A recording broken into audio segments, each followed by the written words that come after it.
ध्यान सुनिएगा, ये उन दिनों की बात है जब मैं कोटा में क्लास 11th में प्रिपरेशन करने गया। नए नए एकदम मासूम बालक थे, तुम्हारी तरह नहीं, तुम तो फिर भी खूंखार हो, मैं मासूम की बात कर रहा हूं, ठीक है। यस। तो शुरू शुरू में जो पहली पीजी या पहला रूम जो लिया, उसकी थोड़ी आपको डिजाइनिंग समझनी पड़ेगी, स्ट्रक्चर समझनी पड़ेगी, तब आप इस कहानी को अच्छे से समझ पाएंगे, ठीक है। कहानी कुछ ऐसी थी, मतलब घर का डिजाइन कुछ ऐसा था। यहां पर मकान मालिक का घर, दोनों तरफ से पैसेज अंदर की ओर, ठीक है। कोटा में जो पुराने घर बने हुए हैं उसमें दोनों तरफ से रास्ता होता है अंदर जाने का, ठीक है। और ये एक गेट था, पीछे जाकर एक कमरा, यहाँ कुछ बाथरूम, और यहाँ पर दूसरा कमरा। सिर्फ ग्राउंड फ्लोर था, फर्स्ट फ्लोर अंकल ने बनवाया नहीं, ठीक है। और ये अपना इधर से जाओ और इधर, यहाँ पे अपनी साइकिल खड़ी हो जाती थी, ये प्यारी साइकिल जो कि चोरी होगी लास्ट में। हाँ, उसकी भी अलग कहानी है, वो बाद में देखेंगे। फिर सर ये टेबल, और यहां पर हमने एक कूलर लगवाया खिड़की में बाहर की, और यहां पर अपना बेड था, क्योंकि कूलर जो था उस टाइम पे इतनी, मतलब आजकल भी इतनी गर्मी पड़ती है, इतनी गर्मी पड़ती थी भैया, कूलर के अंदर सर दे के सोना, तब जाके सिर्फ मुंह ठंडा हो रहा है, बाकी शरीर पे अभी भी पसीना ही आ रहा है, ठीक है। और इधर जो है वो स्टडी टेबल, और यहां पे हमने लगा दी चेयर, ठीक है। बहुत बढ़िया। इस दरवाजे और स्टडी टेबल के ऊपर यहां कहीं बीच में एक खिड़की हुआ करती थी, ठीक है, सुनते जाना प्लीज। और सर ये था बाथरूम, और ये था वॉशरूम, ठीक है। यस। अब ये सामने वाले घर में यहां पर भी दो लड़के रहते थे, ये डबल रूम था, ये वाला था सिंगल रूम। सिंगल का मतलब जानते हो? यस सर, तुम्हारी तरह ये डबल दो भाई रहते थे, और वो दोनों लोग जो हैं वो भी प्रिपरेशन कर रहे थे, ठीक है। हाँ है ना, वो दोनों भी राजस्थान के थे, मैं भी राजस्थान का था, कोटा भी राजस्थान में। वाह सर, पधारो हमारे देश सर राजस्थान की प्रमोशन बाद में करना, पहले आप स्टोरी सुनाओ। मैंने कहा हाँ। अब क्या है, ये स्ट्रक्चर समझ में आ गया। यहां पर जो है ये मकान मालिक खुद रहते थे, ठीक है। मकान मालिक में भी 4 लोग थे, अंकल आंटी, है ना, UAE नहीं था। फिर उनका लड़का, मतलब बेटा, और साथ में बहू, और इनका एक छोटा बेबी।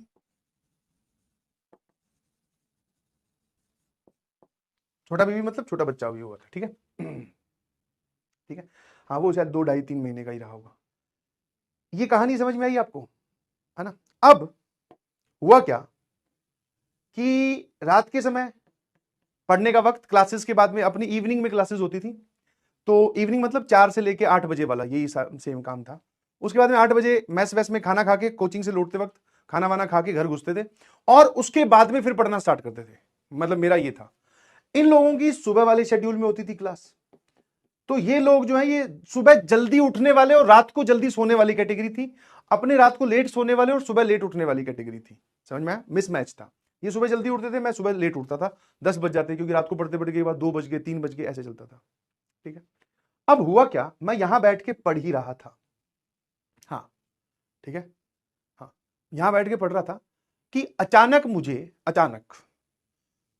कूलर भी चल रहा था, उस कूलर के पीछे से मुझे आवाज आई, मतलब पीछे से इन द सेंस कि कूलर की आवाज को सप्रेस करते हुए आवाज आई बाल्टी में पानी भरने की, बहुत तेज समझते हो? हाँ सर, जब बकेट में हम टूटी के नीचे इसको लगाकर ये चलाते हैं, तो जब ये पहली बार पानी गिरता है तो बहुत तेज आवाज होता है, और ये टाइम रहा होगा करीबन 2 ढाई बजे के करीब। बहुत बढ़िया। तो बकेट भरने की आवाज आई, मैंने कहा यार ये क्या व्यवस्था है, रात को 2:30 बजे कौन बकेट भर रहा है, क्योंकि आई बिलीव उस टाइम पे 2:30 बजे के करीब सिर्फ मैं ही जग रहा होता था इस पूरे घर में, बाकी सब लोग सो रहे होते थे। तो मुझे बकेट भरने की आवाज आई, मैं बाहर निकला, मुझे कहीं पर भी कोई बकेट वकेट भरती हुई नहीं दिखी। मैंने जाकर बाथरूम में चेक किया, वॉशरूम में भी चेक कर लिया मैंने कहा कहीं कोई अंधेरे में टॉयलेट में तो नहीं नहाने लग गया। चेक किया, सब एकदम दुरुस्त, आवाज जैसे ही बाहर निकला आनी बंद हो गई, मैं वापस कमरे में चला गया। है ना, ठीक है, है ना, समझे कि नहीं समझे? बहुत बढ़िया। अब अगला दिन फिर वो बात नॉर्मल से थी, बात आई गई हुई, मतलब फॉरगेट। अगले दिन की बारी आई, फिर वही टाइम, अब की बार थोड़ा थोड़ा 3 बजे के नजदीक जाने लगा, 2:30 से 3 के बजे के बीच में। देख रहा हूं मेहनत ही कितना था 2:30 3 बजे तक पढ़ाई चल रही है। हाँ, उसी प्रोपोर्शन में सुबह थोड़ा लेट भी उठ जाते थे। फिर वही कहानी, ये फिर भर रही है, फिर आवाज आई, मैं फिर बाहर निकला, फिर कुछ नहीं था। और अब की बार थोड़ा तो, हाँ, बस लड्डू मुंह में नहीं फूटा हाँ। मैं कह रही ये कौन है जो रात को 3 बजे पानी भरता घूम रहा है घर में, हु इज ही और शी, जो भी है मतलब। मैं यार ये तो गड़बड़ है कुछ। ठीक है भैया। अब मैंने क्या किया, इनसे डिस्कशन किया, जब दिन में कभी मिलते थे या जब भी, मैंने कहा यार रात को ये बाल्टी कौन भरता है। जब ये डिस्कशन इनिशिएट किया तो यहां पर जो दो लड़के थे ना, ये सुबह सुबह नहा धो के अपने कोचिंग जाते थे, इन्होंने बोला हाँ ये सवाल मैं भी पूछने वाला था। मैं कहा हाँ, ये कि तू मुझसे क्यों पूछने वाला था, क्योंकि बोले सुबह जब नहाने घुसते हैं तो हम तीनों की, वो ये था ना, अब कोटा छोड़ के आए तो एक बाल्टी, एक मग्गा, साबुन दानी अंदर पियर्स वाली साबुन, उस टाइम पे वो लॉन्च हुई थी, नहीं नहीं तो वो महंगी साबुन होती थी, है ना, तो वो सबके रखे होते थे। अब तीनों की बाल्टियां भरी होती, तो ये भी पूछ रहा, बोले सुबह सुबह बाल्टियां आजकल कौन भर रहा है। मैं कहा ये कोई रात को भरता है, और यहां तक पानी कैसे आता है मुझे नहीं पता, मैं बाथरूम चेक करके जा चुका हूं, बाथरूम में पानी नहीं चल रहा होता। तो इस मतलब इंटरेक्शन थोड़ा सेम डायरेक्शन में जाने लगा, कि ये भी बोल रहा था कि वो बाल्टियां यहां भरी होती है हमारी तीनों की। ठीक है, हाँ है ना। ऑल्दो मैं तो इनके बाद में नहाने जाता था, तो मुझे लगा कि ये नहाते वक्त मेरी बाल्टी भर देते होंगे यार, तो मैंने इतना कभी सोचा नहीं। बट ये लोग सुबह सुबह नहा के जाते थे, इन्होंने देखा कि यहाँ तीनों की बाल्टियां भरी हुई है। ठीक है भाई। अब ये डिस्कशन हम लोग लेके गए, आंटी थे नहीं दीदी के पास, ठीक है, इनके पास। इनको हमने बताया कि हमारी जो है ना बाल्टियां सुबह सुबह भर के चला जाता है कोई, मतलब ये आपके नोटिस में ये बात है कि नहीं। तो उन्होंने बोला हाँ मेरे नोटिस में ये बात है, इन्होंने, दीदी ने हाँ भरा। ठीक है, और उन्होंने इनके बारे में कहा कि पापा, मतलब इनके तो ससुर लगे ना, कि पापा जो है ये बाल्टियां भर देते हैं सुबह जल्दी उठकर। बस मैटर सॉल्व्ड। मैं कहा ठीक है भाई भर देते होंगे। ठीक है, और मैंने कहा ऐसा क्यों, बोले वो सुबह सुबह उस टाइम पे पानी आता था, समझ में, वाटर वर्क से जो पानी रिलीज होता है, ताकि अगर इतने सारे लोग पानी यूज करेंगे तो पानी कहीं टंकी में खत्म ना हो जाए, तो जैसे ही पानी आ रहा है तो जितना यूज हो सकता है उनको फटाफट आप रख दीजिए। समझे कि नहीं समझे, तो भर देते थे ये। मैंने कहा ठीक है भाई, मैटर क्लोज्ड। मैं कहा ठीक है, मैंने भी इनको बता दिया, मैं ज्यादा टेंशन ना लो, वो अंकल भरते हैं। बोले ठीक है भैया। अब क्या हुआ, अब आई रेंट देने वाली तारीख, अब हमें रेंट पे करना था। यहां से कहानी एक गजब का मोड़ लेती है। अब रेंट पे करने जब हम गए तो वापस मैंने जाके आंटी को आवाज लगाई, दीदी को आवाज लगाई, भैया जनरली ऑफिस में रहते थे, तो मैंने दीदी और आंटी को आवाज लगाई। आंटी ने बोला कि हाँ कि ये आंटी रेंट हो गया, और 2200 रुपये होता था उस टाइम पे उस कमरे का रेंट, 2200 रुपये। मैंने कहा ये लो 2200 रुपये, और ठीक है। तो उस टाइम पे ना इलेक्ट्रिसिटी का भी पे करना होता था और ये भी, तो मैंने शायद कुछ 3000 दिए थे। दीदी जो है वो अंदर से वापस चेंज कुछ 100-200 रुपए बचे होंगे वो लाने गई थी।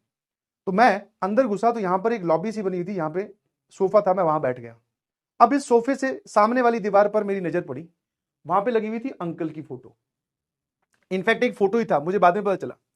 ठीक है, अंकल की फोटो लगी हुई थी, उस पर चढ़ा हुआ था एक हार है, और बगल में आंटी की फोटो लगी हुई थी बिना हार के। जैसे ही दीदी वापस वो चेंज लेके आए, मैंने कहा ये किसकी फोटो है, तो बोले ये पापा की फोटो है। मैंने कहा पापा मतलब क्या, बोले अंकल। भाई साहब जैसे ही उन्होंने अंकल बोला, वो जो रुपए लेके आई थी वो उससे तो मेरा ध्यान ही हट गया, मैं सोफे से तुरंत खड़ा हो गया। मैं कहा एक सेकेंड, बोले हाँ आप तो बोल रहे थे कि ये जो बाल्टियां हैं ये आपके पापा भरते हैं, तो ये कैसे। बोले हाँ सही तो बोला। जैसे उन्होंने हाँ भरी और हालत टाइट, समझ पा रहे हो नहीं, एक्सप्रेशन चेंज, माहौल खराब हो गया पूरा अंदर का। मैं कहा नहीं नहीं रुको रुको, इसको समझाओ अच्छे से, समझने की आदत है ना, आईटीजी एस्पिरेंट है, समझाओ। बोले अंकल की डेथ हो चुकी है। मैं कहा अच्छा। बस जैसे ही बोला मेरे तो सुनने की शक्ति बंद हो गई थी। मैं कहा फिर, बट बोले वो इस घर में ही है। मैं कहा ये कैसे वेरीफाइड है भाई आपका, बोले बाल्टियां वही भरते हैं। फिर उन्होंने पूरी कहानी सुनाई कि हाँ पापा की डेथ हो चुकी है 2-2.5 साल पहले या 3 साल पहले, और वो अभी भी इस घर में घूम रहे हैं, और उनको जब वो जिंदा थे तब भी उनको इस बात की चिंता थी कि पानी वेस्ट नहीं होना चाहिए, तब भी उनकी ये आदत थी, तो आज भी वो उस आदत को मेंटेन कर रहे हैं। मैं कहा यार बस अब तुम मेरी हालत सोचो क्या हो रही होगी। मैं कहा अच्छा। तो मैंने कहा ये जो सुबह बाल्टियां भरते हैं ये अंकल भर के जाते हैं, बोले हाँ। मैं कहा यार तभी वहां कोई दिखता नहीं, बोले अच्छा। बस उसके बाद मैंने ज्यादा सवाल जवाब नहीं किए, मैं समझ गया। अब आई क्लियरली रिमेंबर कि मैं यहां से निकल के बस कुछ नहीं पीछे की ओर ही गया हूं, और बैग उठा के मैं कोचिंग की तरफ भागा क्योंकि मेरी क्लास का वक्त हो रहा था।